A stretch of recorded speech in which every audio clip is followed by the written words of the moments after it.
Assalamualaikum warahmatullahi wabarakatuh. Perkenalkan, nama saya Nurul Muda, Prodi BKI semester 4. Baik, di sini saya akan mempresentasikan hasil PPT saya yang berjudul Perkembangan Kognitif. Langsung saja, yang pertama itu adalah menjelajahi apa itu perkembangan. Nah, mengapa sih kita perlu mempelajari perkembangan anak? Sebagai seorang guru, kita akan bertanggung jawab atas gelombang baru anak-anak setiap tahun di kelas kita.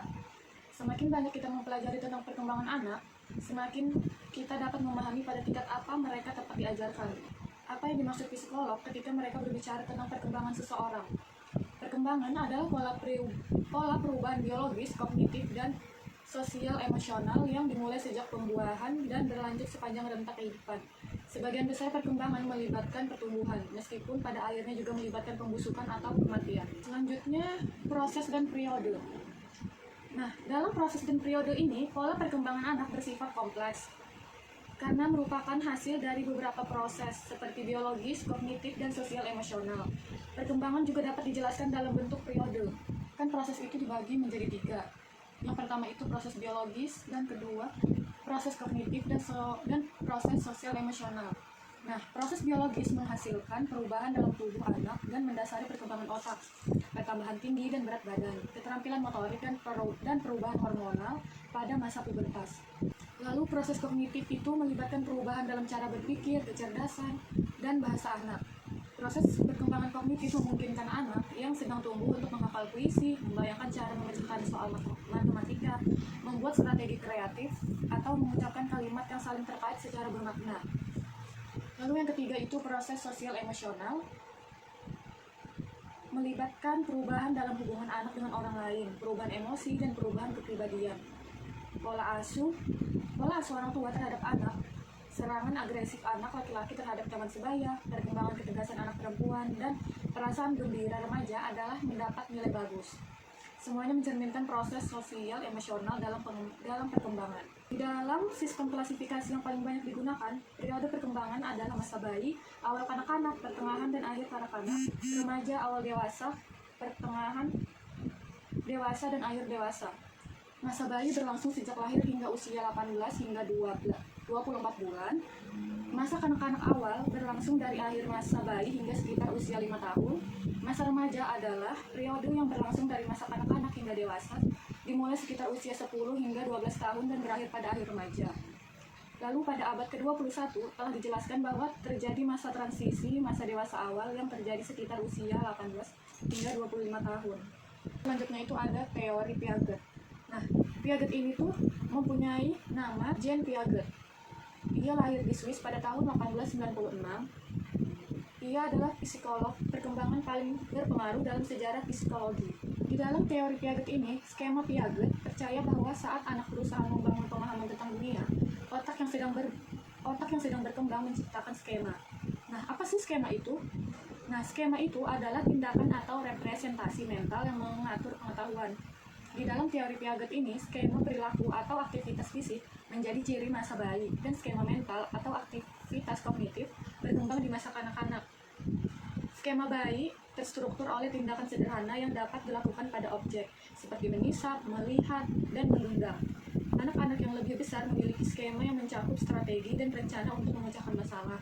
Misalnya, anak berusia 6 tahun mungkin memiliki skema yang melibatkan strategi menghasilkan objek berdasarkan ukuran, bentuk, dan warna. Pada saat kita mencapai usia dewasa, kita telah membangun sejumlah besar skema yang beragam, mulai dari cara kita bisa mengendarai mobil, cara menyeimbangkan anggaran, hingga konsep keadilan.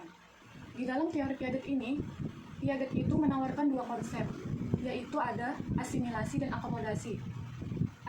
Asimilasi terjadi ketika anak-anak memasukkan informasi baru ke dalam skema mereka yang sudah ada. Sedangkan akomodasi terjadi ketika anak-anak menyesuaikan skema mereka agar sesuai dengan informasi dan pengalaman baru. Pengorganisasian untuk memahami dunia mereka. Kata Piaget, anak-anak mengorganisasikan pengalaman mereka secara kognitif. Pengorganisasian dalam teori Piaget adalah pengelompokan perilaku dan pikiran yang terisolasi ke dalam sistem tingkat tinggi. Penyempurnaan berkelanjutan dari pengorganisasian ini merupakan bagian tak terpisahkan dari perkembangan. Lalu selanjutnya itu bagaimana sih Piaget memandang perkembangan kognitif? Jadi setelah meraih gelar doktor dalam bidang biologi, Piaget menjadi lebih tertarik pada psikolog. Mendasarkan teori-teori awalnya pada pengamatan cermat terhadap ketiga anaknya sendiri. Piaget menganggap dirinya menerapkan prinsip-prinsip dan metode-metode biologi untuk mempelajari perkembangan manusia, dan banyak istilah yang ia perkenalkan pada psikologi ini diambil langsung dari biologi. Dalam pandangan Piaget, pengetahuan berasal dari tindakan perkembangan kognitif. Piaget mengusulkan bahwa kecerdasan anak atau kemampuan kognitif berkembang melalui 4 tahap yang berbeda. Setiap tahap diceritakan. Banyak hal spesifikasi dari teori Piaget telah ditentang oleh peneliti selanjutnya. Secara khusus, banyak perubahan dalam fungsi kognitif yang ia gambarkan sekarang diketahui terjadi lebih awal dari yang ia nyatakan, setidaknya dalam keadaan tertentu. Selanjutnya ada tahapan Piaget. Jadi setiap tahapan Piaget itu terkait dengan usia dan terdiri dari cara berpikir yang berbeda. Piaget mengusulkan 4 tahap perkembangan kognitif itu seperti sensori motor, pra-operasional, operasional konkret, dan operasional formal.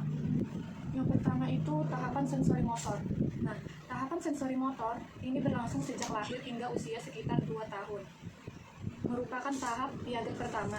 Pada tahap ini, bayi membangun pemahaman tentang dunia dengan mengkoordinasikan pengalaman sensori mereka seperti melihat dan mendengar dengan tindakan motorik mereka seperti menjangkau atau menyentuh, sehingga disebut sensori motor. Yang kedua itu tahap pra-operasional. Tahap pra-operasional ini adalah tahap Piaget kedua yang berlangsung sekitar usia 2 hingga 7 tahun. Tahap ini lebih bersifat simbolis daripada pemikiran sensori motor. Lalu yang ketiga itu ada tahap operasional konkret. Nah, tahap operasional konkret ini adalah tahap ketiga. Perkembangan kognitif Piaget berlangsung dari usia sekitar 7 hingga 11 tahun. Keempat atau yang terakhir itu ada tahap operasional formal. Tahap operasional formal yang muncul pada usia sekitar 11 hingga 15 tahun. Jadi pada tahap ini, individu tidak lagi hanya bernalar tentang pengalaman konkret dan berpikir dengan cara yang lebih abstrak dan idealis dan logis. Baik, itulah tadi sedikit pemaparan materi dari saya yang berjudul Perkembangan Kognitif. Kurang dan lebihnya mohon dimaafkan. Sekian, terima kasih. Wassalamualaikum.